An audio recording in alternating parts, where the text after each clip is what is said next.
जय Hind.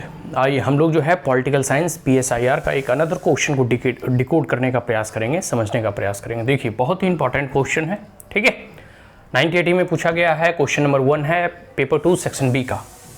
In what base important aspects has the emergence of nuclear power fundamentally Altered the nature of international relation.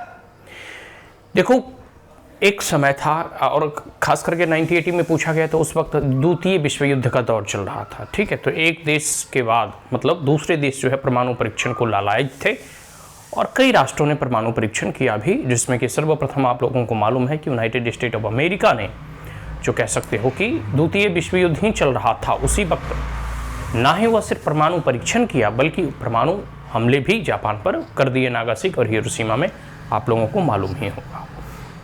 तो इसको देखकर रसिया अचंभित रह गया। भाई अमेरिका ने जो है ऐसी परमाणु संपन्न शक्ति हासिल कर ली। फिर उसके बाद रसिया ने भी इसका परीक्षण कर लिया। रसिया के करने के बाद फिर ब्रिटेन, उसने भी न्यूक्लियर बॉम्ब का परीक्षण किया।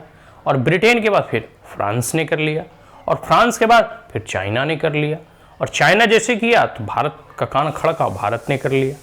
भारत के बाद पाकिस्तान कर लिया। फिर इजराइल के पास भी न्यूक्लियर पावर है और फिर नॉर्थ कोरिया के पास भी। और अभी भी देखो ईरान वगैरह हमेशा न्यूक्लियर पावर को अचीव करने के लिए प्रयासरत है। तो कई बार आप देखोगे कि एक राष्ट्र के बाद कई राष्ट्रों ने न्यूक्लियर जो है कैपेबिलिटी को हासिल किया। तो आप जब देखोगे तो जैसे पहले युद्ध होते थे, एक समय था कि राजा महाराजाओं के समय में क्या घुड़सवारी पे युद्ध होता था, हाथी घोड़े हैं, सब लोग जो है तलवार भाला से युद्ध करते थे। फिर धीरे धीरे गन वगैरह आए, आर्टिलरी गन वगैरह, बम बारूद आया है। फिर देखो तो समय जैसे जैसे बदला, अब आ गया न्यूक्लियर बॉम्ब्स। तो जब शीत युद्ध चला तो क्योंकि रसिया के पास भी और यूनाइटेड स्टेट ऑफ अमेरिका के पास भी दोनों परमाणु शक्ति संपन्न राष्ट्र थे, तो जहां तक भरसक हो गया युद्ध टालने का प्रयास किया गया। क्योंकि दोनों देश जानता था कि अगर युद्ध की स्थिति आई और किसी ने एक भी दूसरे राष्ट्र पर गलती से भी अगर परमाणु हमला कर दिया तो भले ही दोनों राष्ट्र में अगर कोई भी जीते, लेकिन वह जीत का कोई मायने नहीं रहेगा।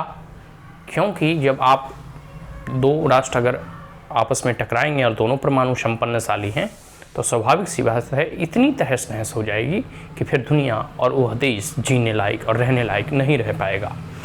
तो जिस प्रकार से इमरजेंस हुआ किस चीज़ का, न्यूक्लियर पावर का, परमाणु का जिस प्रकार से इमरजेंस होता है और जो भी देश इसको हासिल कर लेता है या फिर विश्व के कई देशों ने या राष्ट्रों ने इस क्षमता को हासिल किया, तो इसके बाद जो अंतर्राष्ट्रीय संबंध है उस पर क्या प्रभाव पड़ते हैं, किस प्रकार से जियोपॉलिटिक्स और इंटरनेशनल रिलेशन जो है आफ्टर इन्वेंशन और इमरजेंस ऑफ न्यूक्लियर पावर बदलता है, और न्यूक्लियर पावर के इन्वेंशन से अंतर्राष्ट्रीय संबंधों पर क्या असर पड़ते हैं, किस प्रकार से एक राष्ट्र दूसरे राष्ट्रों के साथ फिर समन्वय बनाने का प्रयास करता है, और जो बैलेंस ऑफ पावर कहते हैं ना जिसको, वो कैसे एक दूसरे के साथ अलायंस करके अलाइड होके हम देखते हैं कि जियोपॉलिटिक्स में बैलेंस ऑफ पावर और ग्लोबल पॉलिटिक्स में बैलेंस ऑफ पावर जो है बनते और बिगड़ते रहते हैं।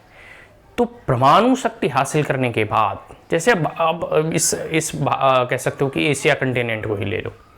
एशिया में जब तक चाइना ने परमाणु परीक्षण नहीं किए तब तक यथास्थिति थी, इजंट इट। चाइना ने जैसे ही किया भारत का कान खड़का यार, क्योंकि चाइना हमारा दुश्मन देश है तो भारत को भी जो है परमाणु संपन्नशाली होना चाहिए, ठीक है। तो हमने भी 2 परमाणु परीक्षण किए, ठीक है, एक बार इंदिरा गांधी के समय में और एक बार अटल बिहारी वाजपेयी के समय में। अब क्योंकि पाकिस्तान भी हमारा दुश्मन था, चाइना भी दुश्मन था, तो दोनों तरफ से कह सकते हैं 2 फ्रंट वॉर कि ऐसी स्थिति उत्पन्न हो जाए। और चाइना से क्योंकि हम 62 का युद्ध हार भी चुके थे, तो इसको लेकर हमने जो है अपनी सुरक्षा को देखते हुए कुछ परमाणु परीक्षण किए। उसके बाद जो है पाकिस्तान भी कर लिया। तो किस प्रकार से डायनेमिक देखो बदलने लगा अंतर्राष्ट्रीय संबंधों का, ठीक है, और किस प्रकार से अंतर्राष्ट्रीय रिलेशन में इसके प्रभाव पड़े। तो आप देखोगे तो पूरे के पूरे वैश्विक पटल पर भी ऐसे ही जो है घटना आपको दिखाई देता है, ठीक है। तो ये रहे क्वेश्चन, बहुत इंपॉर्टेंट क्वेश्चन है, आप इसको लिख सकते हैं अपने अनुसार। हम जब कभी आंसर राइटिंग करेंगे ठीक है, तब हम लोग डिटेल में डिस्कस करेंगे और डिटेल में। That's all, thank you.